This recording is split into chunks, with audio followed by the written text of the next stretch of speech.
42% BC రిజర్వేషన్ల సాధన సమితి ఆధ్వర్యంలో జరుగుతున్న ఈ మహాధర్నా కార్యక్రమానికి సభాధ్యక్షత వహిస్తున్నటువంటి రిటైర్డ్ ఐఏఎస్ అధికారి, మన బీసీల బడుగు బలహీన వర్గాల మెగాస్టార్ చిరంజీవులు గారికి,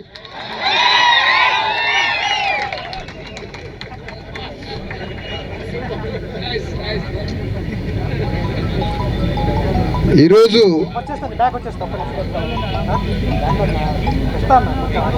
భారతదేశంలో ఉన్న ముఖ్యమంత్రులందరినీ కూర్చోబెట్టి, ప్రధానమంత్రి మోడీని కూడా కూర్చోబెట్టి చట్టాలు ఎట్లా తయారు చేయాలి అని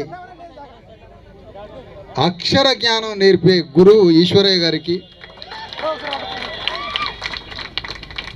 అందులో ఆ క్లాసులో ముద్దబ్బాయి ఉన్నాడు ఒక ఆయన, ఒక్క అక్షరం కూడా ఈశ్వరయ్య గారు చెప్పినా వినడాట. ముద్దబ్బాయే రేవంత్ రెడ్డి. ఆ ముద్దబ్బాయిని ముందు వరుసలో కూర్చోబెట్టాలి, మంచిగా వినమని క్లాస్.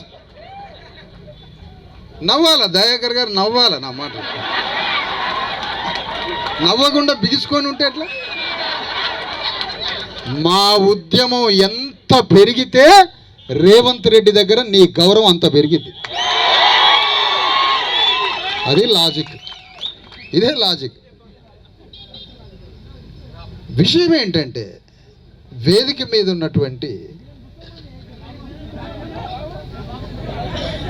చిరంజీవులు గారు, ఈశ్వరయ్య గౌడ్ గారు, మాజీ జస్టిస్ హైకోర్టు బాలరాజ్ గౌడ్ గారు, ముఖ్యంగా అద్దంకి దయాకర్ గారు చాలాసేపు అయింది వచ్చి ఉండి, ఎమ్మెల్సీ గారు, మధు యాష్కి గౌడ్ గారు, అనేక వేదిక మీద ఉన్న అనేక సంఘాలు, నెల్లిగంటి సత్యం ఎమ్మెల్సీ మధుసూదనాచారి గారు, చెరుకు సుధాకర్ గారు, అనేక మంది వేదిక మీద ఉన్నప్పటికీ వేదిక మీద ఉన్న ఏ పార్టీల నుంచి ఏ దేహాలు ఇక్కడ కూర్చున్నా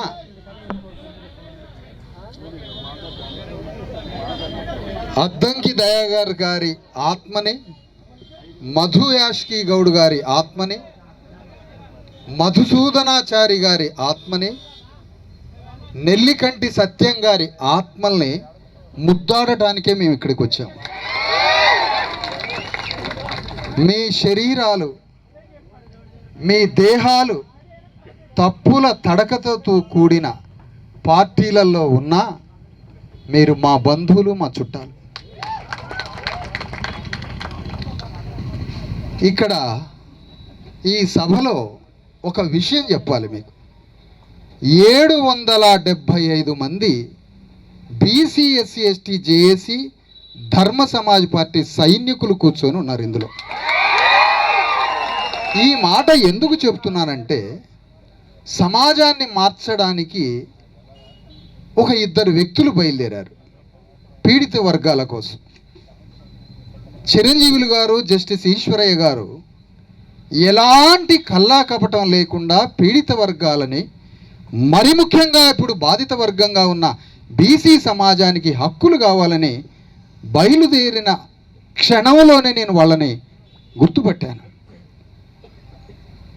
మనకి తెలంగాణలో ఎప్పుడో పెరియార్ పుట్టాల్సి ఉండే, మనకి తెలంగాణలో జ్యోతిరావు ఫూలే ఎప్పుడో పుట్టాల్సి ఉండే, మన తెలంగాణలో ఒక అంబేద్కర్ ఎప్పుడో పుట్టాల్సి ఉండే. కానీ తెలంగాణలో ఒక 100 సంవత్సరాల నుంచి తప్పుల తడక ఉద్యమంలో మన శక్తి అంతా ధారపోసి బలైపోయినాం. కానీ ఇంత కాలం తర్వాత ఈ 2 వ్యక్తులు పుట్టారు కదా, చిరంజీవులు, ఈశ్వరయ్య గారు. వీళ్ళిద్దరికీ నేను లక్షల మంది సైన్యాన్ని ఇవ్వాలనుకున్నా.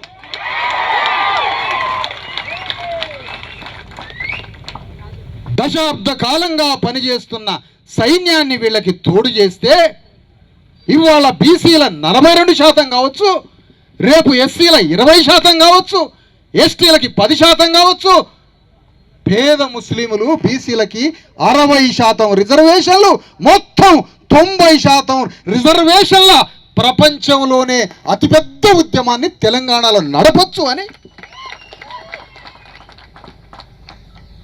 ఈ సైన్యాన్ని వీళ్ళకి తోడు చేయాలి అని వాళ్ళిద్దరినీ కలిశాను. కార్యాచరణని శక్తిని కలబోసుకొని ఏ రాజకీయ పార్టీ భిక్ష లేకుండా, ఎవరి మెరిసి దయ లేకుండా, స్వధర్మంతో, స్వశక్తితో, సొంత ఆలోచనతో ఈ ఉద్యమాన్ని ఆత్మగౌరవ వెన్నెముకతో నడిపించాలని ఈ సమావేశం ధర్నా నిర్వహించాల్సి. ఈ కార్యక్రమం ఒక్కసారి అర్థం చేసుకోండి. ఉన్న పాటన ఉన్నట్టుగా ఒక్కొక్క కార్యకర్త 1000 మందితో సమానం. ఒక్కొక్క కార్యకర్త 10,000 మందికి ప్రతినిధిగా ఉన్నారు కదా. ఒక్క పిలుపు ఇక్కడి నుంచి ఇచ్చి హైదరాబాదుని దిగ్బంధం చేయమని ఒక్క పిలిపిస్తే రేవంత్ రెడ్డి దిగొస్తాడని కూడా నాకు తెలుసు. కానీ నేను ఆ కార్యక్రమానికి పిలిపించి మన కార్యకర్తల్ని అప్పుడే ఆవేశంలోకి దూకించి నష్టపరచదలుచుకోవాలి. దీనికి వ్యూహం కావాలి, దీనికి ప్రణాళిక కావాలి, దీనికి చతురత కావాలి, దీనికి సుదీర్ఘకాలం 18 గంటలు రోజుకి పని చేయాలి. మనం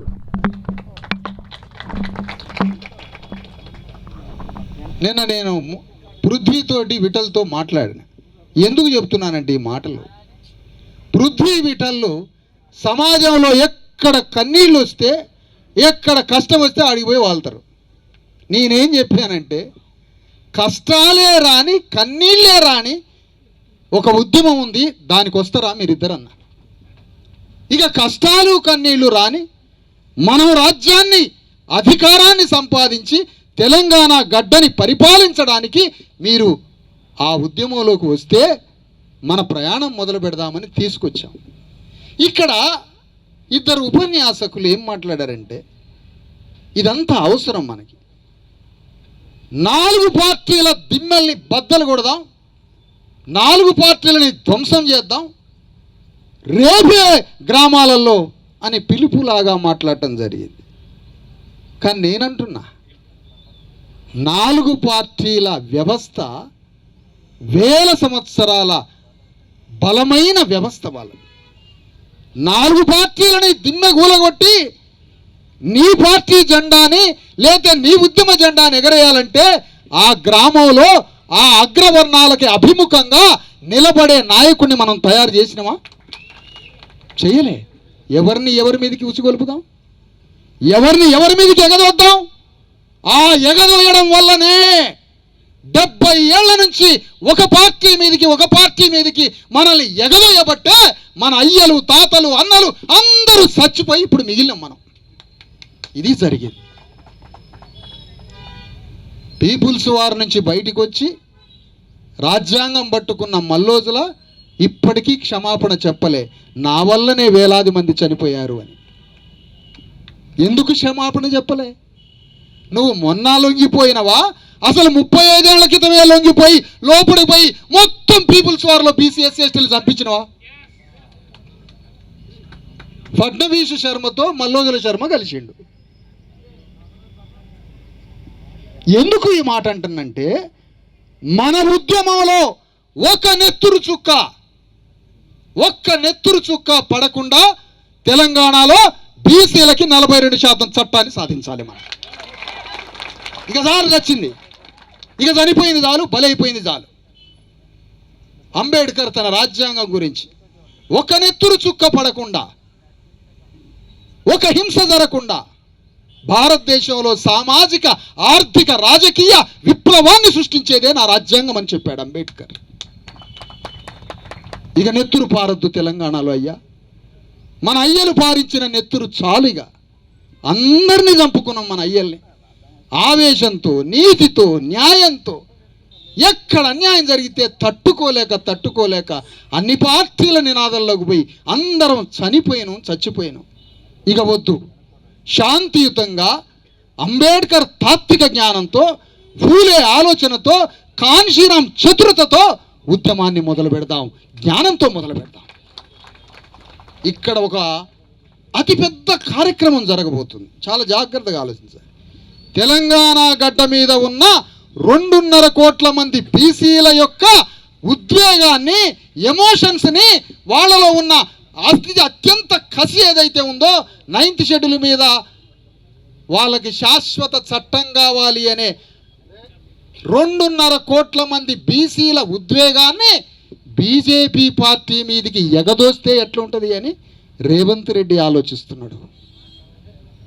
ఎంత భయంకరమైన వ్యూహం, ఎంత భయంకరమైన వ్యూహం! నీవు 9th షెడ్యూల్ కోసం యుద్ధం చేయకుండా, నీవు 9th షెడ్యూల్ కోసం పోరాటం చేయకుండా, నువ్వు 9th షెడ్యూల్ కోసం నీ చావో రేవో తెగబడి యుద్ధం చేయకుండా తెలంగాణలో ఉన్న 2.5 కోట్ల మంది బీసీలని ఎగదోస్తే బీజేపీ మీదకి, ఆ ఎగదోసే ఉచ్చులో మనం పడి ఢిల్లీ శీతాకాల సమావేశాలకి ఢిల్లీ పోయి ఆ చలిలో చికెన్ మటన్లు తిని చలికోట్లు కొనుక్కొని వస్తే మనమంతా, ఇది కాదు పద్ధతి, కార్యక్రమం ఇది కాదు. ప్రధానమంత్రి మోడీ మీద యుద్ధం చేయమని, ప్రధానమంత్రి మోడీ మీద రేవంత్ రెడ్డి యుద్ధం చేయాలని, రేవంత్ రెడ్డి మీద మనం యుద్ధం చేయాల. ఇది కార్యక్రమం, ఇది వ్యూహం, ఇది ప్రణాళిక, ఇది వ్యవహారం. మనోళ్ళిగా చలికాలం రాగానే ఢిల్లీ పోవటం, పార్లమెంటు ముందు ఏడా జంతర్ మంతర్ ముందు 2 రోజులు, ఆ ఎంపీలో ఈ ఎంపీలో హోటళ్ళల్లో బిర్యానీలు పెట్టేయటం, ఛార్జీలు ఇవ్వటం, ఫ్లైట్ టికెట్లు కొనియటం. శక్తి ఉన్నాడు ఫ్లైట్కి పోతాడు, లేకపోతే ట్రైన్కి పోతాడు, లేకపోతే ఆ తెలంగాణ ఎక్స్ప్రెస్లో బాత్రూంలో కాడ కూర్చుంటాడు పిచ్చి పెట్టినోడు మనోడు. అది కాదు, దీనికి శత్రువు ఎవరు? ఎనిమిని డిక్లేర్ చేయకపోవడమే బానిసత్వం. బానిసత్వానికి స్వధర్మం తెలియదు, బానిసకి కళ్ళు కనపడవు, బానిసకి మనోనేత్రం తెలియదు. కాబట్టి మన బానిసలంతా శత్రువుని గుర్తుపట్టట్లే, శత్రువు ఎవడో చూడట్లే. ఒక పద్మశాలి బిడ్డ 2000 సంవత్సరాల నుంచి బట్ట నేసి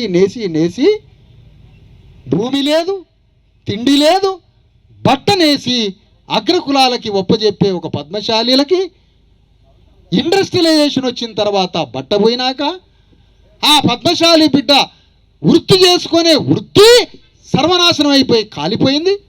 పద్మశాలికి భూమి లేదు, పద్మశాలికి ఆస్తి లేదు, వృత్తి చక్రం కాలిపోయింది. చదువుకోవడానికి ఆ పద్మశాలి బిడ్డ, ఉద్యోగం చేయడానికి ఆ పద్మశాలి బిడ్డ, సర్పంచ్ కావడానికి ఆ పద్మశాలి బిడ్డ కట 2000 సంవత్సరాలు పద్మశాలీల రక్తమాంసాలు తాగిన అగ్రకులాలు ఆ పద్మశాలి బిడ్డకి చదువుకునే హక్కు కూడా ఇయ్యరట. ఏమి దుర్మార్గం ఇది! ఇది దేశమా వల్లకాడా? ఇది దేశమా వల్లకాడా? తెలంగాణ గడ్డ మీద 12,500 గ్రామాలని బీసీ ఎస్సీ ఎస్టీలు తమ రక్త మాంసాలని ధారపోసి 12,000 గ్రామాలని కట్టినాం, రక్తాన్ని ధారపోసినాం, కోట్ల ఎకరాల భూమిని పండించి పంటలు పండించినాం, ఫ్యాక్టరీలలో పనిచేసినాం, రోడ్లు వేసినాం, సర్వ సంపదలు సృష్టించి మీకోసం మరణిస్తుంటే మా బిడ్డల్ని చదివించే హక్కు 42% ఇవ్వనప్పుడు వీడిని మనిషి అంటాడా ఎవడన్నా ముఖ్యమంత్రిని, ప్రధానమంత్రిని? మానవ పుట్టుకంటారా? అమెరికాలో 200 సంవత్సరాల క్రితం తెల్లవాళ్ళు అయ్యా మేము తప్పు చేసినామయ్యా, ఇక నుంచి విద్యలో, ఉద్యోగాల్లో, రాజకీయంలో, సినిమా ఫీల్డ్లో, వ్యాపారంలో 40% రిజర్వేషన్లు, 40% వాటా నల్లవాళ్ళకి ఇస్తామని క్షమాపణ చెప్పారు అక్కడ తెల్లవాళ్ళు. వాడిని మొక్కాలనా, వాడికి దండం పెట్టాలనా? ఏది మనం ఎవరిని మొక్కుదాం? ఒక అగ్రకులం పేరు చెప్పండి, ఒక పేరు చెప్పండి అయ్యా. ఎవరిని మొక్కాల? మొక్కడానికి ఎవరైనా ఉన్నారా? హృదయ పరివర్తన మనది. మన మనస్తత్వం ఒక హ్యాబిట్యుయేట్ మైండ్తో ఒక అలవాటు పడ్డది ఇక్కడ అగ్రకుల మనస్తత్వం. ట్రాన్స్ఫామ్కి వీలు కానీ, పరివర్తనకి వీలు కానీ భయంకరమైనటువంటి క్రూర హింస, దోపిడీలతో కూడిన, వివక్షతతో కూడిన స్వాభావిక లక్షణాలతో వేల సంవత్సరాలుగా ఒక్క భారతదేశంలోనే అగ్రకుల దోపిడీ సాగుతుంది. ప్రపంచమంతా మారుతుంది. ఎంత దుర్మార్గం! ఇంకా నా తల్లిని, 9 నెలల నా బీసీ తల్లిని తీసుకుపోయి, ఏమే రావేమే, చేలో నాటేయడానికి, పొలంలో నాటేయడానికి రావేమే, మీ దొరసాన్ని మేము ఎప్పుడైనా ఏమీ అన్నామా? ఒక్కసారైనా జరిగిందా? అప్పుడు ఎప్పుడూ జరగలే. ఎన్ని వేల సంవత్సరాలు మీ దగ్గర శ్రమ. అట్లా ఒక గౌండ్ల ఆయన తాడి చెట్టు మీద, ఒక గౌడ కార్యకర్తను నేను మొన్న ఇంటికి పిలిచి, ఆఫీసుకి పిలిచి, నాయన ఈ బీసీ ఎస్సీ ఎస్టీ జేఏసీ ఉద్యమంలో పనిచేయి నాయన, నిన్ను చూస్తుంటే తెలివిగా కనపడుతున్నావు, మంచిగా కనపడుతున్నావు, నువ్వు పని చేయాలి హైదరాబాద్ వచ్చి అంటే తలకాయ ఉంచుకున్నాడు. గంట సేపు తలకాయ ఉంచుకున్నాడు. ఇంత మంచివాడు ఇట్లా రెస్పాండ్ అవుతాడు ఏంటి అని అడిగితే, ఏం లేదు నాన్న, మా నాన్న తాడి చెట్టు మీద పడి 6 సంవత్సరాల నుంచి 2 కాళ్ళు ఇరిగి మంచం మీద పడ్డాడు. పొద్దున లేస్తే రాత్రి దాకా ఆయనకు సేవ చేయాలి, నేను వచ్చి ఎట్లా ఉద్యమం చేయను అన్నాడు. వాడికి 42% రిజర్వేషన్లు ఇయ్యదట రేవంత్ రెడ్డి ప్రధానమంత్రి. ఎన్ని కులాలని ఇట్లా, ఎన్ని కులాలు చచ్చిపోవాలా? ఆధునిక ఇండస్ట్రియలైజేషన్ వచ్చి కుల వృత్తులు ధ్వంసం అయిపోయాయి. భూమికి మాకు హక్కు లేకపోయా, పైసల మీద హక్కు లేకపోయా, భూమి లేదు, సంపద లేదు, ఇండస్ట్రీస్ వచ్చి వృత్తులు పోయినాయి. చదువుకుందామంటే, ఉద్యోగం చేద్దామంటే 42% రిజర్వేషన్ ఇయ్యడాట వీడు. ఏమిటిదంతా? అందుకనే ఇక్కడ ప్రశ్నకి ఎక్కడ సమాధానం ఉందంటే, నీవు బాగుపడే, నీ విముక్తి కోసం తెలంగాణ ఉద్యమం వచ్చిందనుకున్నావు. తెలంగాణ వస్తే నా సమస్త కన్నీళ్లు పోతాయి అనుకున్నావు. కానీ పోలే. ఎందుకో తెలుసా? తెలంగాణ ఉద్యమానికి మన విముక్తికి ఎటువంటి సంబంధం లేదు. తెలంగాణ రాష్ట్రానికి మన విముక్తికి ఎటువంటి సంబంధం లేదు. వాళ్ళు రాజ్యాన్ని తెచ్చుకోవడానికి తెలంగాణని సాధించి రాజ్యానికి వచ్చారు. వచ్చిన రాజ్యంలో ఈరోజు మన వాటా ఎందుకు లేదు? తెలంగాణ వచ్చినప్పుడు తెలంగాణ రాష్ట్ర సాధన పోరాటంలో సంపదలో మీకు మీ జనాభా ఎంతనో మీ జనాభాకి తగ్గట్టుగా మీకు వాటా ఇస్తామని తెలంగాణ ఉద్యమం ఎందుకు వాగ్దానం చేయలేదు అని అడుగుతున్నా. ఈ వాగ్దానం తెలవకుండా నేను తెలంగాణ ఉద్యమంలో పాల్గొన్నావంటే నువ్వు బానిసవు కాదా? తెలంగాణలో ఎంత భూమి ఉందో అంత భూమిలో బీసీ ఎస్సీ ఎస్టీల జనాభాకి తగ్గట్టుగా భూమిని పంచుతామంటే మనకు వాగ్దానం ఉందా? లేదు. ఏ వాగ్దానం లేకపోయినా మాకు తెలంగాణ వస్తే చాలు అన్నావు. మాకు తెలంగాణ వస్తే చాలు అన్నావు. మరి నేనంటున్నా, ఆ రోజు కాంగ్రెస్ పార్టీ మన్మోహన్ సింగ్, సోనియా గాంధీ, కేసీఆర్ని, ఈ తెలంగాణ కోసం పోరాడా జానారెడ్డిని, వాళ్ళిద్దరిని పిలిచి నేను తెలంగాణ ఇస్తా కానీ ఆ తెలంగాణ రాష్ట్రంలో వెలమారెడ్లు ఎప్పుడు నాయకత్వం వహించొద్దు అని సోనియా గాంధీ, మన్మోహన్ సింగ్ చెప్పినట్టయితే వీళ్ళిద్దరు తెలంగాణకు ఒప్పుకునేటోళ్ళ? మరి నీకెందుకురా తెలంగాణ? మరి నీకు రాజ్యం లేకపోయినా తెలంగాణ కావాలా? వానికి రాజ్యం లేకపోతే తెలంగాణ వద్దు. ఎంత మోసం, ఎంత మోసం, ఎంత మోసం! కాన్షీరామ్ వచ్చి మీకు రాజ్యాన్ని ఒప్పుచెబుతా అంటే, కాన్షీరామ్ వచ్చి బీసీ ఎస్సీ ఎస్టీలకు రాజ్యాన్ని ఒప్పుచెబుతా అంటే అందులో కోదండరామిరెడ్డి ఎందుకు పాల్గొనలే? ఎందుకంటే రాజ్యం మనకొస్తుంది కాబట్టి. కాన్షీరామ్ వచ్చి బీసీ ఎస్సీ ఎస్టీలకి రాజ్యం అంటే కేసీఆర్ ఎందుకు పాల్గొనలే? రాజ్యం మనకొస్తుంది కాబట్టి. దేశపతి శ్రీనివాస్ ఎందుకు పాల్గొనలే? రాజ్యం మనకొస్తుంది కాబట్టి. మండల్ కమిషన్ ఉద్యమం నడిపిస్తే, మండల్ కమిషన్ ఉద్యమం వస్తే మన బ్రతుకులన్నీ మారతాయి. ఆ మండల్ కమిషన్ ఉద్యమంలో కిషన్ రెడ్డి ఎందుకు పాల్గొనలే? రేవంత్ రెడ్డి ఎందుకు పాల్గొనలే? కేసీఆర్ ఎందుకు పాల్గొనలే? ఇప్పుడు కనిపిస్తున్న తెలంగాణ ఉద్యమకారులు ఎవడు ఎందుకు పాల్గొనలే? ఎంత ఘోరం, ఎంత ఘోరం, ఎంత మోసం! స్వధర్మం తెలవద్దు. పీపుల్స్ వారు మావోయిస్టు పార్టీలోనట జ్యోతిరావు ఫూలే పుస్తకం, అంబేద్కర్ పుస్తకం పట్టుకొని తిరిగిండట ఒక కార్యకర్త పీపుల్స్ వారిలో. వాడిని ఆ రోజు సస్పెండ్ చేసిండట. కులాలు తీయొద్దు, ఇక్కడ పీపుల్స్ వార్ పార్టీలో కులాలు తీయొద్దు అన్నాడు. ఒకవేళ ఆ 2 పుస్తకాలు ఆ పీపుల్స్ వార్లో మావాడే చదువుకున్నట్టయితే ఆ పీపుల్స్ వారికి నిప్పు పెట్టి బయటకు వచ్చి జ్యోతిరావు ఫూలే అయ్యేటోడు. చూసారా? అందుకని ఇప్పుడు మనం ఏం చేయాలి? మన ధర్మం ఏంటి? మన స్వధర్మం ఏంటి? తెలంగాణ గడ్డ మీద మనం చేయాల్సిన పని ఏంటి? ఈరోజు కాన్షీరామ్ చనిపోయాడు. కాన్షీరామ్ నినాదం ఎత్తుకోవడానికి దేశంలో మనిషి లేడు. వెంటనే కాన్షీరామ్ నినాదాన్ని ఒక అందమైన, ఎంతో అందమైన, అమాయకంగా అందంగా కనిపించే, చూస్తేనే వాటేసుకొని ముద్దు పెట్టుకోవాలనుకునే రాహుల్ గాంధీ కాన్షీరామ్ నినాదం ఎత్తుకున్నాడు.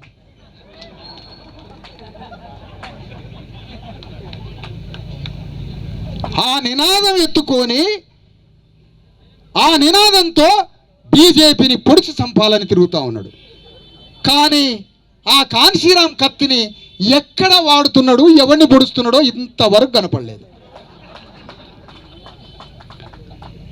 కనపడకపోగా ఇప్పుడు ఆయనకి నచ్చినా మెచ్చినా, నచ్చకపోయినా నచ్చినా, నచ్చినా మెచ్చినా, నచ్చకపోయినా నచ్చినా 100కి 4% లేని రేవంత్ రెడ్డిని ముఖ్యమంత్రి పీఠం మీద కూర్చోబెట్టి రాష్ట్ర ప్రభుత్వాన్ని రెడ్ల చేతులు పెట్టాడు రాహుల్ గాంధీ. నువ్వెట్లా భారత రాజ్యాంగ కులగణన ఆధారంగా పరిపాలించే వ్యక్తి నువ్వు ఎట్లయితావు? ఏ విధంగా అవుతావు? కులగణన అంటే ఏంటో తెలుసా? కులగణన అంటే ఏంటో తెలుసా? కన్న తల్లి బిడ్డలు కోల్పోయిన బిడ్డలు ఎక్కడెక్కడ ఉన్నారో తన బిడ్డలని కన్న తల్లి తన బిడ్డలు ఎక్కడెక్కడ ఉన్నారో తెలుసుకొని తన ఒడికి చేర్చుకోవడమే కులగణన. భారత రాజ్యాంగం అనే కన్న తల్లి విడిపోయిన 100 కోట్ల మంది ఎక్కడెక్కడున్నారో, ఎట్లా బతుకుతున్నారో, నా బిడ్డలు తిన్నరో లేదో, వాడికి ఇల్లుందో వాకిలుందో అని భారత రాజ్యాంగం అనే కన్న తల్లి తన బిడ్డల్ని వెతుక్కోవడమే కులగణన. ఆ కులగణన చేయటానికి ఒక్కడికి మనసు రాకపోయే. 42% జీవోలకి ఎన్ని నాటకాలు రేవంత్ రెడ్డి, ఎన్ని నాటకాలు ఈ రేవంత్ రెడ్డి. గౌన్లోళ్ళు సభ్యత్వం ఇచ్చిరాడు రేవంత్ రెడ్డికి, యాదవులు సభ్యత్వం ఇచ్చిరాట, మాదిగోళ్ళు సభ్యత్వం ఇచ్చిరాట. ఈ మాట మన కులాలలో పోయి అనండి, చెప్పు తీసుకొని కొడతారు మనల్ని, మాకు ఈ కులంలో సభ్యత్వం ఉంది, ఆ కులంలో ఉందని. మరి ఆయనంటే మాత్రం ఎవరు అడగట్లే. ఏం మాట ఇది? ఇంత భయంకరమైనటువంటి మోసం జరుగుతున్న ఈ క్రమంలో 9వ షెడ్యూల్ కోసం ఈశ్వరయ్య గారు రాసిండు బిల్లు, డ్రాఫ్టింగ్ బిల్స్ రాసి చదువు లేని ఆ ముద్దబ్బాయికి చెప్పిండు, కాగితం పంపిండు. నవ్వాలా? అందరు నవ్వాలి దీన్ని. ఆ ముద్దబ్బాయికి పంపితే ఆ కాగితం తాను రాజకీయం చేయాలనుకున్నాడు. అప్డేటెడ్ ఇంటలెక్చువల్, అప్డేటెడ్ ఇండియాలోనే very sharp young dynamic criminal upper caste politician ఇండియాలో రేవంత్ రెడ్డి, గుర్తుపెట్టుకోండి.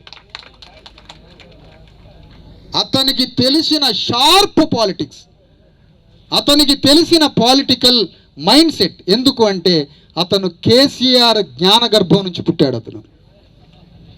ఇది ఎప్పుడో చెప్పిన నేను.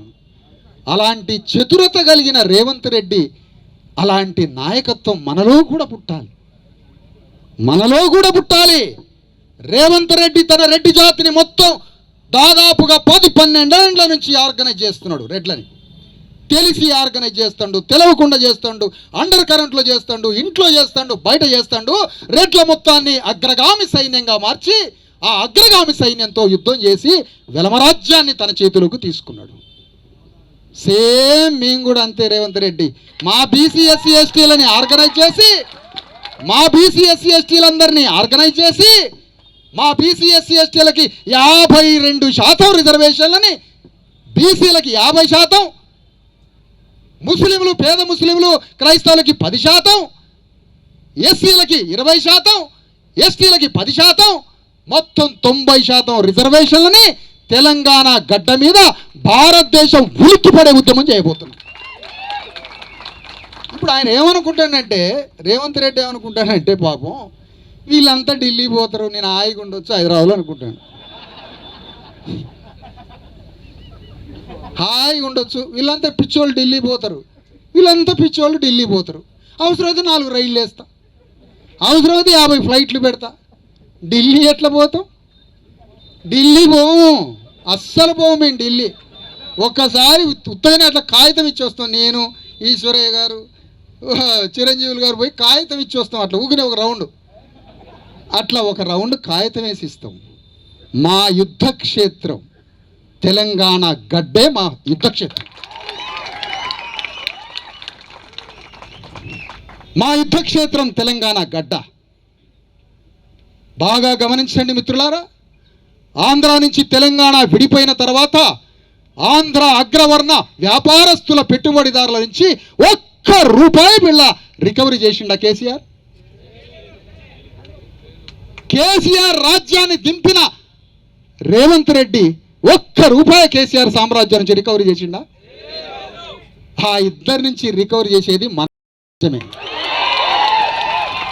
ఎందుకంటే మనది విప్లవం, మనది revolution. Bottom of the bottom పీపుల్లో నేచరే విప్లవాన్ని శరీరంలో పెట్టి దాస్తుంది. విప్లవం మన శరీరాల్లో ఉంది. తెలంగాణ గడ్డ అనే ఒక కార్యక్షేత్రం మీద యుద్ధతంత్రం మొదలవుతుంది. ఈ యుద్ధతంత్రం భారతదేశానికే ఆదర్శం కాబోతుంది. చూడండి మీరు మిత్రులారా, జీవితానికి అర్థం అదే, జీవితానికి పరమార్థం అదే. ఒకసారి అంబేద్కర్ పార్లమెంటు నుంచి బయటికి పోయాడు. బీసీల రిజర్వేషన్ల కోసం రాజీనామా చేసి బయటకు వచ్చి చెమర్చిన కళ్ళతో, నా గురువు జ్యోతిరావు ఫూలే తన జీవితంలో సగభాగం అంటరాని దళితులైన ఎస్సీల కోసం తన జీవితం అంతా తపన పడ్డాడు జ్యోతిరావు ఫూలే. సాహు మహారాజ్ తన జీవితంలో సగభాగం అంటరాని వాళ్ళ కోసం పోరాడిండు. కానీ ఇద్దరు బీసీలు శూద్రులు. మరి వాళ్ళకి కృతజ్ఞత చెల్లించాలంటే నేను బీసీల కోసం యుద్ధం చేస్తా అని ప్రతినబూనిండు అంబేద్కర్. ఆ ఉద్యమం ఆగిపోయింది. ఆ తర్వాత అదే అంబేద్కర్ ఉద్యమాన్ని కొనసాగించి మండల్ కమిషన్ ద్వారా పార్లమెంటు ముందు దేవిలాల్ విపి సింగ్లని 2 నెలలు గజగజలాడిచ్చి మండల్ కమిషన్ అమలు చేసే ఉద్యమాన్ని నెత్తి మీద వేసుకున్నాడు కాంశీరాం కూడా చనిపోయాడు. నేను చెప్తున్నా మిత్రులారా, నేను ఒక మాదిగ కులస్తున్న మిత్రులారా, బంధువులారా, నేను మాదిగ కులస్తుడిని, అట్టడుగు వాడిని, 6500 కులాల అట్టడుగున పుట్టినటువంటి మాదిగ కులస్తుడిని. కానీ నా ప్రాణం, నా జీవితం బీసీల ఉద్యమానికి అంకితం చేయాలనుకుంటున్నాను. ఎందుకంటే నా లెగసీ, ఇగో నా అంబేద్కర్, ఇగో నా కాంశీరాం బీసీల కోసం యుద్ధం మొదలుపెట్టాడు. ఒకవైపునేమో సాంప్రదాయ ఉద్యమాలు, పాపం వాళ్ళు ఎడిపోతున్నారో తెలియదు. ఓ రోజు పాల ప్యాకెట్ కొందామని షాపుకు పోతే పాలు లేవు సార్ అన్నారు. ఎందుకంటే పాలు అట్లా 20-30 షాపులోకి పోయినా ఏడ పాలు లేవట. పాలు మొత్తం రేవంత్ రెడ్డి మీద పోస్తారట.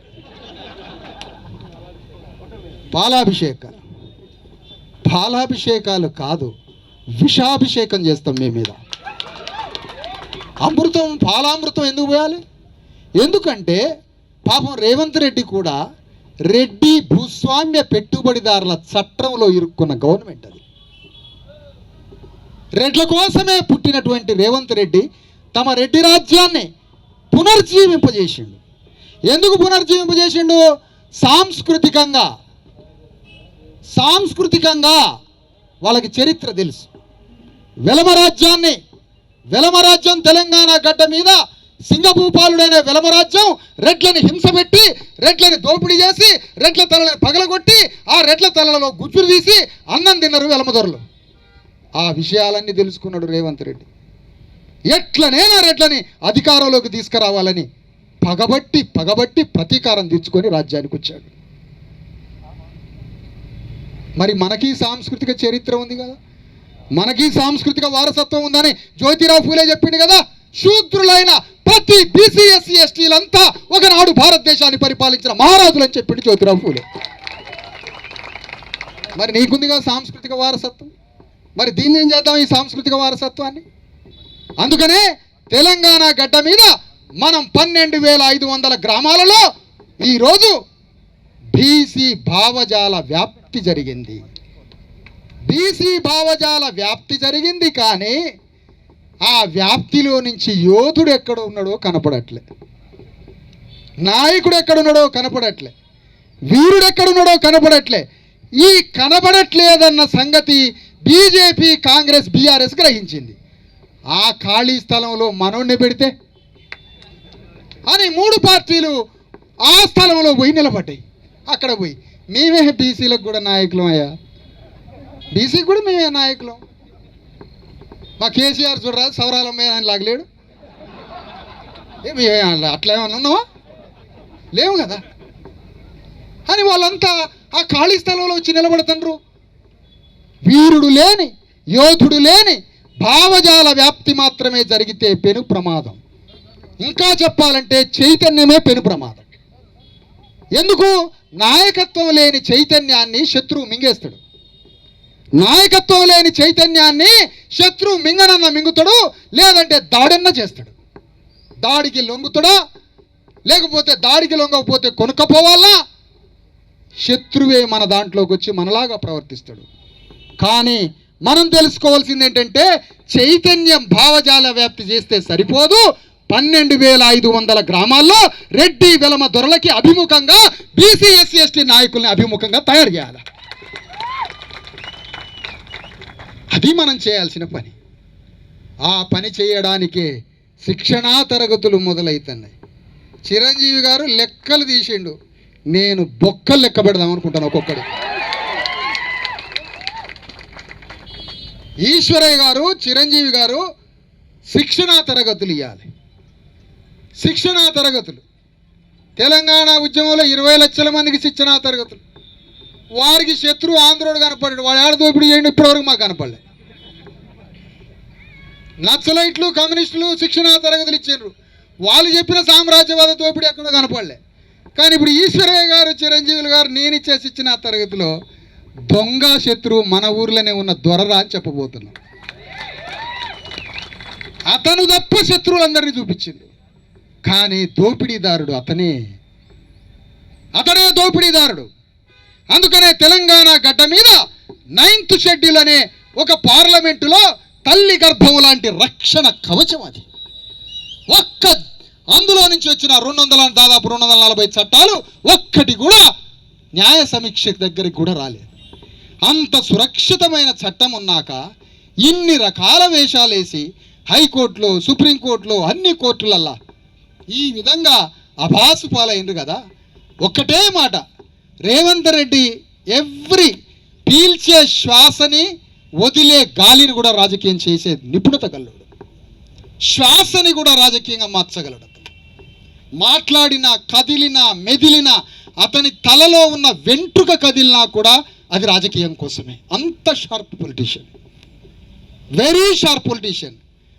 మా రామదాసు మా ముందే జెడ్పీటీసీ మహబూబ్ నగర్లో, అట్లా కాదు కథ, అది కాదు. ఆయన వేరే, మారిపోయింది, మొత్తం కథ అంతా మారిపోయింది. అతను భారతదేశంలోనే మోడీకి ధమ్కి ఇచ్చినటువంటి కులాలు కమ్మారెడ్డి కులాలు. గుజరాత్ వ్యాపార సామ్రాజ్యానికి ధమ్కి ఇచ్చారు ఆంధ్ర కమ్మాసు, ఆంధ్ర తెలంగాణ రెడ్లు. అలాంటి భారతదేశంలో, ప్రపంచంలో ట్రేడింగ్లో ఉన్నటువంటి రెడ్డి కమ్మ దొరల యొక్క రాజ్యాన్ని కాపాడుతున్నటువంటి రేవంత్ రెడ్డి చాలా షార్ప్ పొలిటీషియన్. ఆ షార్ప్ పొలిటీషియన్కి కౌంటర్ చాతుర్యంతో మనం యుద్ధం చేసి రేవంత్ రెడ్డిని, మనల్ని ఉసుగొలిపి రేవంత్ రెడ్డి మనల్ని బీజేపీ మీదకి ఎగదోయబోతున్నాడు. మనం చేయాల్సింది రేవంత్ రెడ్డి బీజేపీ మీద యుద్ధం చేయాలని రేవంత్ రెడ్డిని ఎగదోయాలి మనం పైకి. లేదంటే మనల్ని బీజేపీ మీద ఎగదోసి, టీఆర్ఎస్ మనల్ని బీజేపీ మీద ఎగదోసి, ఈ 2 పార్టీలు మనల్ని బీజేపీ మీద ఎగదోస్తే ఆ బీజేపీ తుపాకులు పెట్టి మన మీద కాల్స్తుంది, కాల్పులు జరుపుతుంది. మా తెలంగాణ ఉద్యమం ఏంటి? అమరవీరులని ఉత్పత్తి చేసే కర్మాగారం అట తెలంగాణ. అమరవీరులని ఉత్పత్తి చేసే కర్మాగారమే తెలంగాణ అట. మాకు సోషలిజం కాదు కావాల్సింది తెలంగాణకి. మీ అమరవీరులు అయినవా లేదా? మా మీద ఎందుకు తుపాకీ? బీజేపీ మా మీద ఎందుకు తుపాకీ పెట్టి పేలవాలా? ఆ రేవంత్ రెడ్డి మీద పెట్టి పేలవరాదు, కేసీఆర్ మీద పెట్టి పేలవరాదు. ఒక ప్రధాన ప్రతిపక్షం ఏకాంతంగా ఎవరూ లేని సమయంలో కూడా గంటల తరబడి, రోజుల తరబడి కేసీఆర్ ఆనందంగా, సంతోషంగా మాట్లాడేది మధుసూదనాచారితోటే. మధుసూదనాచారి గారితోటే. శ్రీమద్విరాట్ పోతులూరి వీరబ్రహ్మం గారి వారసుడు. హృదయ పరివర్తన చేయండి కేసీఆర్కి మీరు. యుద్ధం మోడీ మీద చేయాలైనా బయటికి వచ్చి ఇన్ని డైలాగులు, ఇంకా చాలరా నీ ఉపన్యాసం అని 20 ఏళ్ళు తెచ్చిన, ఇక చాలరా నాయన, ఇక ఆపండి, ఇక ఆపు అని అన్నాం.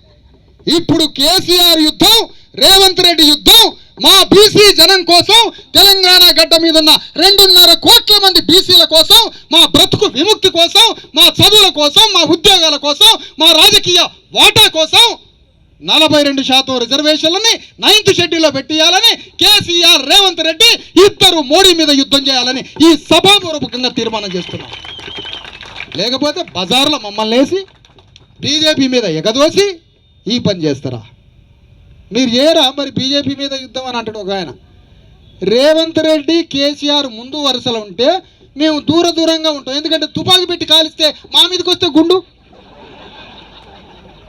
ఇన్నాళ్ళు మమ్మల్ని ముందు పెట్టారు, వాళ్ళు ఆడాడో దూరంగా ఉన్నారు. ప్రతి బుల్లెట్ మాకే తగిలింది, ప్రతి లాఠీ చార్జ్ మాకే తగిలింది. మళ్ళీ మేము ఆ పేపర్లు వచ్చిన కాగితాలన్నీ దాచుకొని మా మీద కేసులు ఉన్నాయి, పోలీసు వాళ్ళు కొట్టిర్రు అని చెప్పుకుంటాం. మనం ఏ ఊరు మమ్మల్ని పోలీసు వాళ్ళు కొట్టిర్రు, మా మీద మస్తు కేసులు ఉన్నాయి, మా మీద 150 కేసులు. మరి వీళ్ళని కొట్టరా పోలీసులు? వీళ్ళ మీద తుపాకీ పెట్టరా వీళ్ళ మీద? అందుకనే రెడ్డి వెలమదొరలు అగ్రగామి సైన్యంగా నిలబడాలి. ఎందుకు? నీ రాజకీయాలని బ్రతికించినాం కాబట్టి, నీ రాజ్యాన్ని బతికించిన బానిసలం కాబట్టి.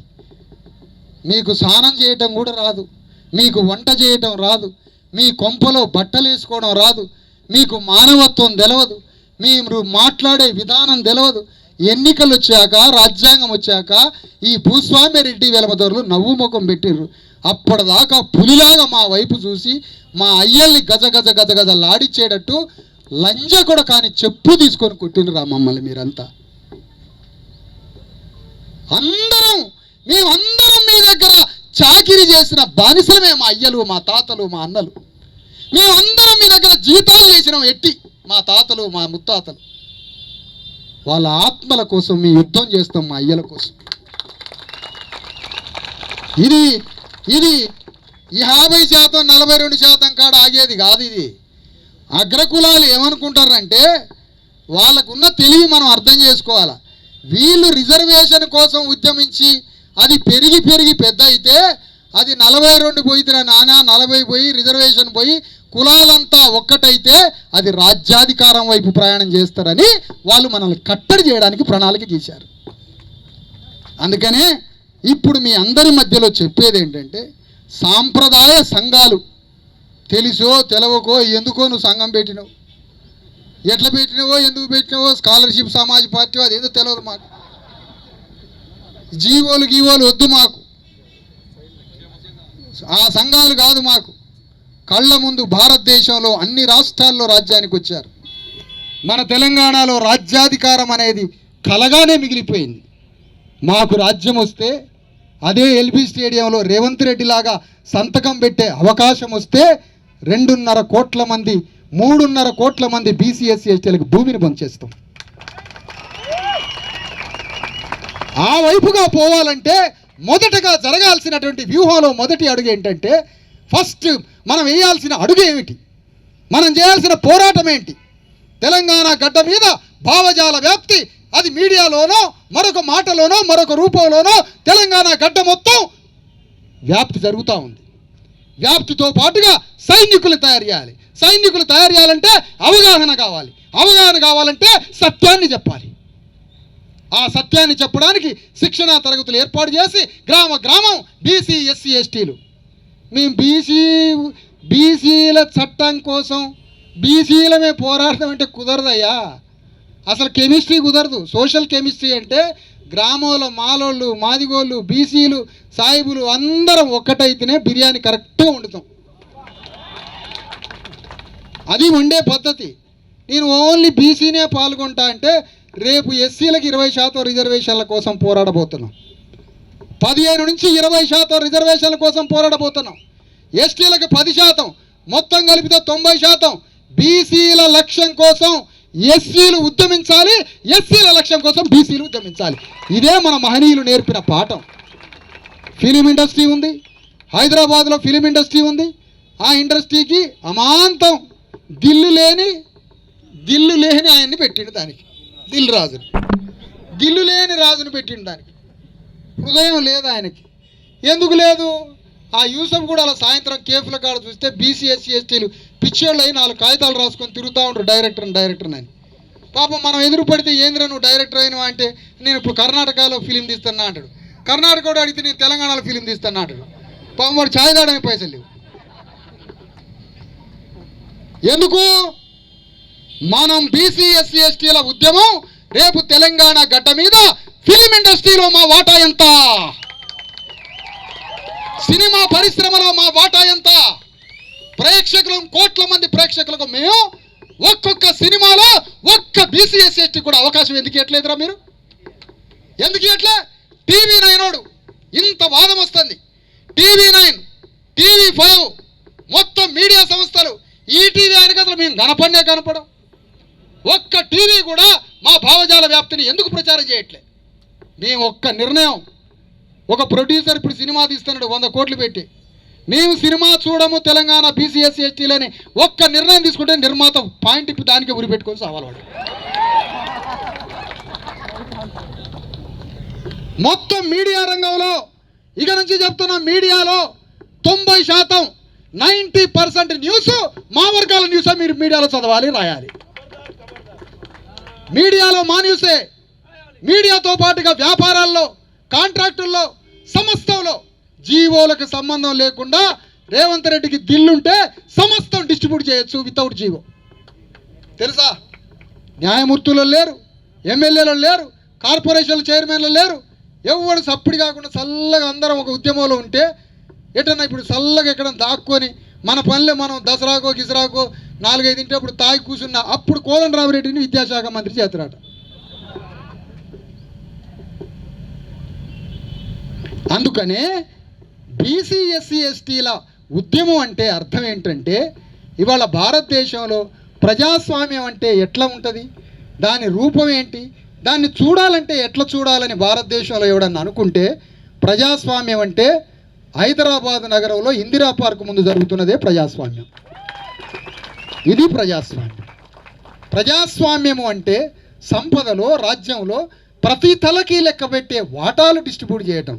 That is republic state. అదే గణతంత్ర దేశం. గణతంత్రం అంటే అమెరికాలో గణతంత్రం, భారతదేశంలో కులాలను లెక్క పెట్టాలి. అట్లా తెలంగాణ గడ్డ మీద బీసీలు, ఎస్సీలు, ఎస్టీలు ఒక్కటై ముందు అర్జెంటుగా రాజ్యాంగంలో ఎస్సీ ఎస్టీలకు వచ్చిన భద్రత బీసీలకి అలాంటి భద్రత లేదు కాబట్టి ఇమీడియట్గా రాజ్యాంగ పరంగా ఎస్సీ ఎస్టీలకు వచ్చినంత భద్రత స్థాయిలో 9th షెడ్యూల్లో పెట్టి ఈ చట్టం బయటికి రావాలి. దీనికోసం మనం ఢిల్లీలో ఉన్న పార్లమెంటు మీద యుద్ధం చేయడానికి రేవంత్ రెడ్డిని వాళ్ళ మీదికి పంపాలి. ఇక్కడ అందరూ ఇంకొక మాట చెప్తారు, మరి బీజేపీని మేమెందుకు వదులుతామయ్యా, మాది ఆగర్భ శత్రుత్వం మీకు మాకు, వారసత్వ ఎనిమి అన్నాడు డాక్టర్ అంబేద్కర్. మా ప్రజలకి యాన్సిస్టర్ ఎనిమి ఉన్నాడు అన్నాడు. నాకు 4 రోజులకు కూడా అర్థం కాలే ఆ పదం. ఇంగ్లీష్లో కోవిదుడైన మధుసూదనాచారి గారు చెప్పాలి, యాన్సిస్టర్ ఎనిమి. బీసీ ఎస్సీ ఎస్టీలకి వారసత్వ శత్రువు ఉన్నాడట. ఆ వారసత్వ శత్రువే బీజేపీ పార్టీ. ఆ వారసత్వ శత్రువు అనే పార్టీతోటి మనం యుద్ధం చేయాలి. అలాంటి యుద్ధం చేయడానికి ఎంతో తెలివిగా బీజేపీని, బీఆర్ఎస్ని దాని మీదకి యుద్ధానికి పంపుతూ మనం కూడా బీజేపీ మీద యుద్ధం చేయాలి. వాళ్ళని పంపాలి, మనము యుద్ధం చేయాలి. 3 పార్టీలని బొందబెట్టే ఒక మహాకార్యాన్ని తెలంగాణ గడ్డ మీద 12,500 గ్రామాల్లో మనం నిర్మాణం చేసి అభిముఖంగా నాయకులను తయారు చేసి, ఆ నాయకులు తయారు చేసి భావజాల వ్యాప్తి చేసి తెలంగాణ మొత్తం రాష్ట్రం అంతా ఒక బస్సు రథం వేసుకొని తిరగబోతున్నాం. రేపు రథం జిల్లాలకు వస్తుంది. రథం మీ జిల్లాల దొరేవుడు వాని బతుకేంటి, వ్యవహారం ఏంది, మనవుడికి ఎట్లా అన్యాయం చేసిండో ఇవన్నీ చెప్తాం మేము. ఉత్తగా చిరంజీవి గారి పుస్తకంలో ఎమ్మెల్యేలు ఎంత, అదొక్కటే కాదు, ఈ దొంగలు 100 సంవత్సరాల నుంచి ఎట్లా మోసం చేస్తున్నారో గ్రామాల లెక్కలు బొక్కలు బయట తీయాల్సిన అవసరం ఉంది. దానికోసం బయలుదేరబోతున్నాం. మరి చిరంజీవి గారు కూడా తప్పు చేస్తాడా? మరి ఈశ్వరయ్య గారు కూడా లొంగిపోతాడా? మరి విశారదను కూడా లొంగిపోతాడా అంటే నేను ఒకటే చెప్తున్నా, మీరు వచ్చేటప్పుడు ఎప్పుడైనా ఇక కడుపుల గొడ్డళ్ళు కొడవళ్ళు పట్టుకొని రండి. మేము ఎక్కడైనా లొంగిపోతే మమ్మల్ని నరికి చంపండి ముగ్గురిని. మా తలకాయలు కోసి, మా ముగ్గురు తలకాయలు కోసి, ఈశ్వరయ్య గారిది, నాది, చిరంజీవిది, ముగ్గురు తలకాయలు గొడ్డలు పెట్టి నరికి మీ దర్వాజలకు కట్టుకోమని చెప్తున్నా ఈ సందర్భంగా. ఎందుకంటే తెలంగాణ గడ్డ మీద మనకి జరిగిన అన్యాయం ప్రపంచంలో ఎక్కడా జరగలే. 7 సముద్రాలు కాదు, 8వ సముద్రం ఉంది. అదే బీసీ ఎస్సీ ఎస్టీల దుఃఖం అనే కన్నీరు. అంత పెద్ద సముద్రం ఉంది. దీనికి అన్యాయం చేసిండంటే వాడు మనిషి అనరు, వాడిని మనిషి పుట్టుక అనరు, వాడిని మనిషి పుట్టుక అనరు. ఆ చైతన్యం, ప్రశ్నించే చైతన్యం, అన్యాయం జరిగితే అడిగే చైతన్యం, తప్పు చేస్తే వాడి శిరస్సును నరికే చైతన్యం ప్రజలకు ఉన్నప్పుడు తప్పు చేసేవాడు కూడా తప్పు చెయ్యడు. అది పరివర్తన. ఆ చైతన్యం కలిగి ఉండాలని కోరుతా ఉన్నాను. తెలంగాణ రాష్ట్రంలో భావజాల వ్యాప్తి కోసం మీడియా ద్వారా ఒకవైపు అదే సమయంలో గ్రామాల్లో రథం వేసుకొని మొత్తం జిల్లాలో యాత్ర జరుగుతూ ఉంటుంది. మరొక వైపు శిక్షణా తరగతులు జరుగుతూ ఉంటాయి. నవంబర్ 1వ తారీఖున వారు చెప్పినట్టుగా మరొకసారి స్పష్టత ఇస్తున్న, తెలంగాణ గడ్డ మీద మొత్తం కలెక్టర్లకి 9th షెడ్యూల్లో ఈ చట్టం పెట్టవాలని ఒక విజ్ఞాపన పత్రం మీకు వస్తుంది. అది కలెక్టర్లకి ఇవ్వండి, మరుసటి రోజు ఎంఆర్ఓలకి ఇవ్వండి. కలెక్టర్కి విజ్ఞాపన పత్రం ఇచ్చిన, చీఫ్ సెక్రటరీకి విజ్ఞాపన పత్రం ఇచ్చిన, ఎంఆర్ఓలకి విజ్ఞాపన పత్రం ఇచ్చిన, గ్రామ కార్యదర్శులకు విజ్ఞాపన పత్రం ఇచ్చిన, అప్పటికీ వినలేదు. 1 కోటి ఉత్తరాలు ముఖ్యమంత్రికి రాద్దాం అయ్యా 9th షెడ్యూల్లో పెట్టమని. 1 కోటి ఉత్తరాలతో కూడా నువ్వు ఆ పని చేయవని మాకు తెలుసు. ఎంఆర్ఓకి ఉత్తరం ఇచ్చినా చేయవు, కలెక్టర్కి ఇచ్చినా చేయవు. మా ఉత్తరాలు రాష్ట్రపతికి కూడా రాస్తాం. ఇవన్నీ అయిపోయిన తర్వాత ఎంఆర్ఓకి విజ్ఞాపన పత్రాలు, కలెక్టర్కి విజ్ఞాపన పత్రాలు, ఇవన్నీ ఇచ్చిన తర్వాత అప్పటికి వినకపోతే రోడ్ల మీద ధర్నాల తర్వాత రిలే నిరాహార దీక్షల తర్వాత ఆమరణ నిరాహార దీక్షలు తర్వాత తెలంగాణ మొత్తం రోజుల తరబడి బంద్ కార్యక్రమం జరుగుతుంది.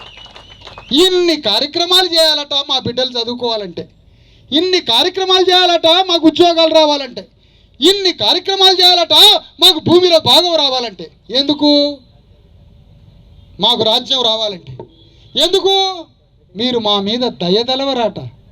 ఒక సాకలి తల్లి 2000 సంవత్సరాలు రెడ్డి కొంపలకి వెలమ కొంపలకి బట్టలు తికినా, మీ ముసలోడు సొంత తండ్రి సొంత అయ్య పచ్చవాతం వస్తే మనసులో పడేస్తే వాడు పోయి అమెరికాలో ఉంటాడు, రెడ్డి గారు హైదరాబాద్లో ఉంటాడు. వాడు చచ్చిపోయిన దాకా సాకలి తల్లి సేవ చేయాలి. వాడు ఈపి గడగటం. ఆమె కొడుక్కి చదివిచ్చే అవకాశం ఇవ్వడట రేవంత్ రెడ్డి. ఆమె కొడుక్కి ఉద్యోగం వచ్చే అవకాశం ఇవ్వడట. మిత్రులారా, స్థానిక సంస్థల ఎన్నికల్లోనే ఇరుక్కపోయారు మీరంతా. స్థానిక సంస్థల ఎన్నికలు కాదు, విద్యా ఉద్యోగ స్థానిక సంస్థల 3 బిల్లులకి సంబంధించిన చట్టం 9th షెడ్యూల్లో పెట్టించే యుద్ధం ఇది. జరిగే యుద్ధం ఇది. 9th షెడ్యూల్లో ఇది పెట్టించాలి. రేపట కాంగ్రెస్ పార్టీ మేమే ఇస్తాం మీకు 42% పార్టీ ఇస్తుందట. పార్టీ మీ బతుకు తెలవదా? అంబేద్కర్ని ఓడించిన దుర్మార్గమైన పార్టీ మీది. మమ్మల్ని బతకనిస్తారు. అంబేద్కర్ రాజ్యాంగ పరిషత్తులో చైర్మన్గా అయితే అంబేద్కర్ రాజ్యాంగం రాస్తే, ఆ రాజ్యాంగం రాసిన అంబేద్కర్ ఎన్నికల్లో పోటీ చేయాలని రాజ్యాంగ పరిషత్తులో పోటీ చేస్తే రాజ్యాంగం రాసే అర్హత ఉంటుంది. ఆ రాజ్యాంగం రాయడానికి పోవాలంటే ఎన్నికల్లో పాల్గొనాలి.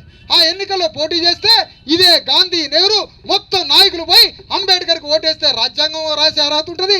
అంబేద్కర్ రాజ్యాంగం రాస్తే మనకు బట్టగుతిగా సాగలైన చదువుకోవాలని రాస్తాడట.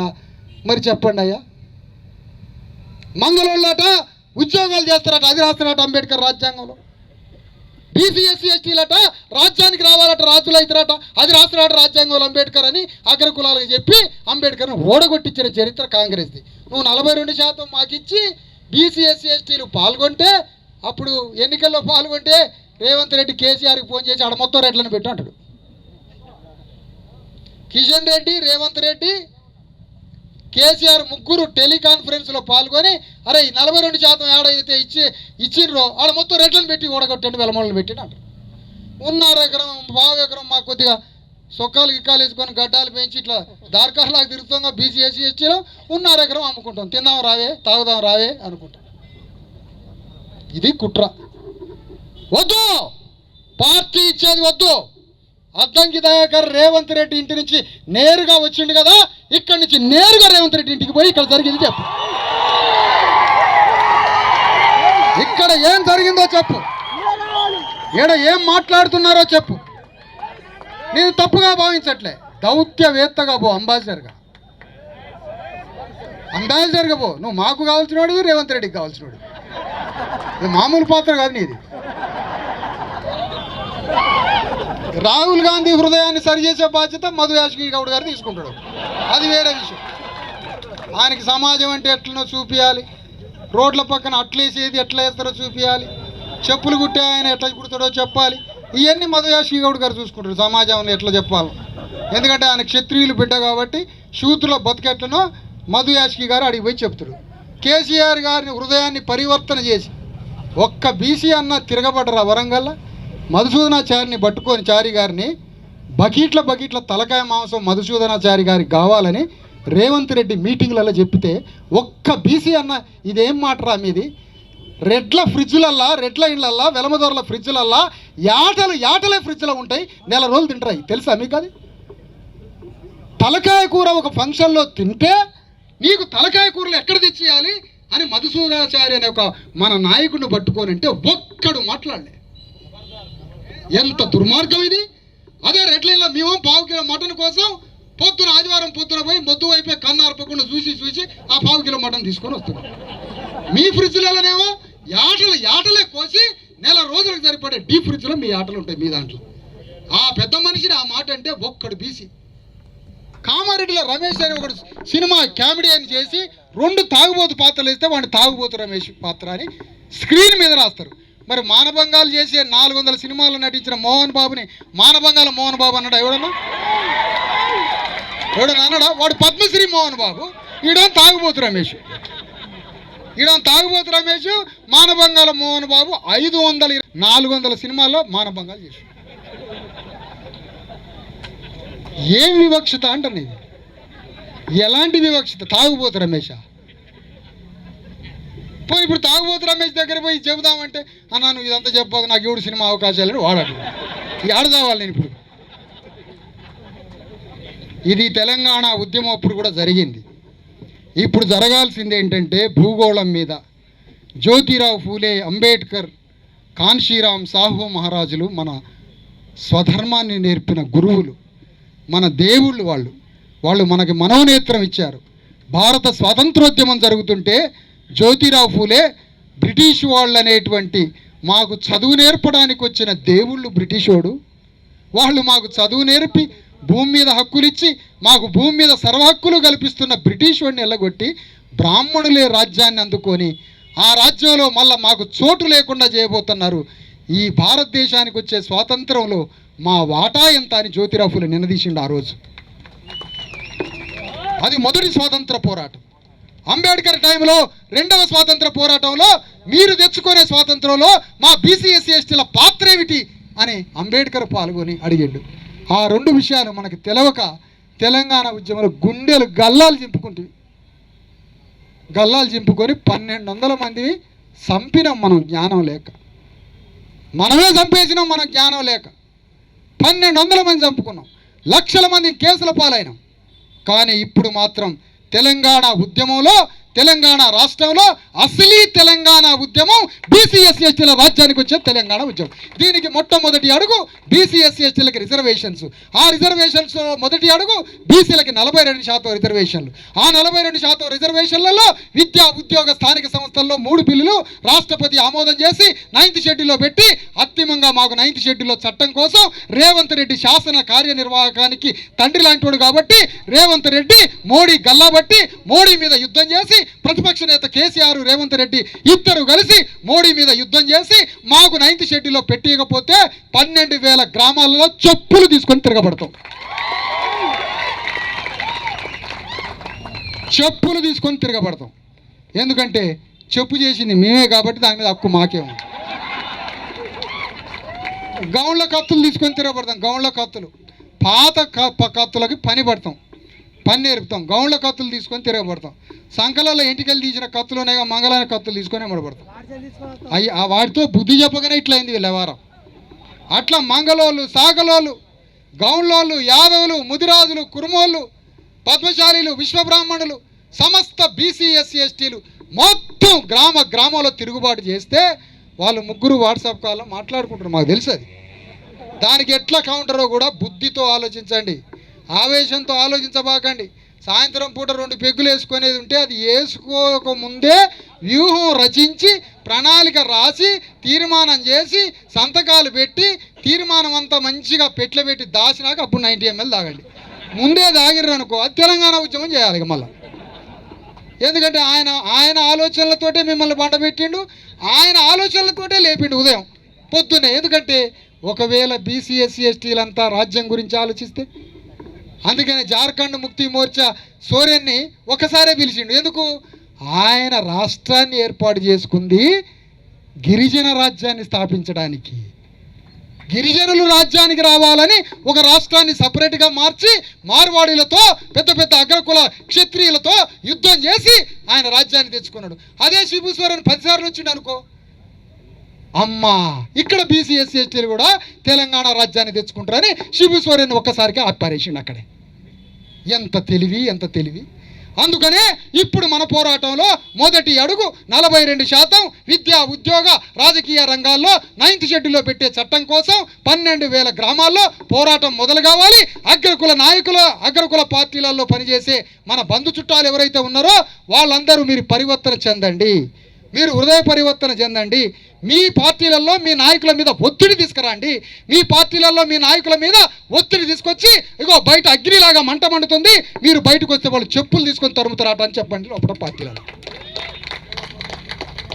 ఆ విధంగా ఈ పోరాటం మొదలుపెట్టి ఆ పోరాటం తర్వాత అది క్రమేణా బీసీల రిజర్వేషన్స్, ఎస్సీ ఎస్టీల రిజర్వేషన్స్, రేపు త్వరలో జాతీయ కులగణన జరగబోతుంది.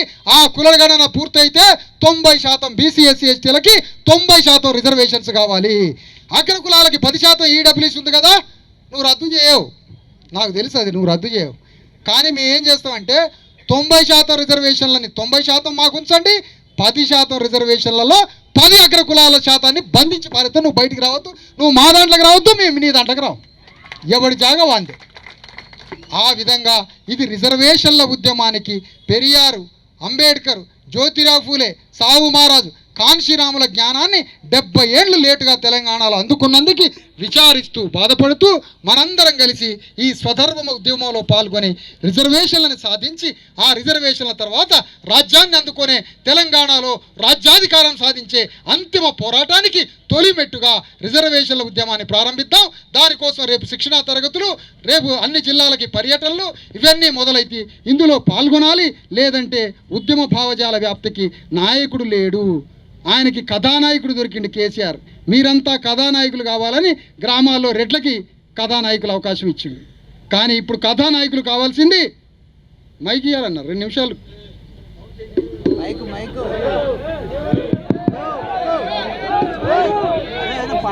కథానాయకుడు ఆ రోజు కథానాయకులు కావాలన్నాడు, గ్రామానికి కథానాయకుడు కావాలన్నాడు కేసీఆర్. కథానాయకుడు అంటే కథానాయకుడు రెడ్లకే ఇచ్చిండు కథానాయకుడు పాత్ర. కానీ ఇప్పుడు మనం కథానాయకులు బీసీ ఎస్సీ ఎస్టీలం కథానాయకులు కావాలి 12,000 గ్రామాలకు. ఆ కథానాయకులను సృష్టించడానికి మన ఉద్యమం బయలుదేరబోతుంది. కలెక్టరేట్లకి, ఎంఆర్ఓలకి, విలేజ్ సెక్రటరీలకి రిప్రజెంటేషన్లు, ఆ తర్వాత నిరాహార దీక్షలు, రిలే దీక్షలు, ఆమరణ దీక్షలు, ఆ తర్వాత తెలంగాణ మొత్తం అతి భారీ పోరాటానికి ప్రణాళిక వ్యూహం అన్ని రచించి మీకు అన్ని సర్క్యులర్ రూపంలో వస్తాయి. అవి మొత్తం చిరంజీవులు గారు, ఈశ్వరయ్య గారు, బాలరాజు గౌడ్ అన్న, వేదిక మీద ఉన్న అనేక మంది పెద్దలు, నాయకులు, ఇందులో అంతర్భాగం కావాలనుకునే అనేక మంది నాయకులకి, 1,00,000 మంది నాయకులకు చోటు ఉంది. రండి లోపలికి. ఒక్కడిది కాదు ఇది, 1,00,000 మంది నాయకులకు చోటు ఉంది. అందరూ లోపలికి రండి. అందరం కలిసి పనిచేద్దాం. అందరం కలిసి నిర్ణయాలు తీసుకుందాం. ఈ ఉద్యమాన్ని బతికించి తెలంగాణ గడ్డ మీద రాజ్యాన్ని సాధిద్దాం. ఇందులో పాల్గొన్న అనేక ఆర్గనైజేషన్స్, అనేక సంఘాలు, అందరూ పాల్గొన్న వాళ్ళకి ఉద్యమ అభినందనలు తెలియజేస్తూ, ఈ ఉద్యమంలో ఇన్ని వేల మంది పాల్గొని, బయట ఇప్పుడు ఒక మిత్రుడు చెప్తున్నాడు ఆ సెంటర్లో దాదాపు 500 మంది ఉన్నారు.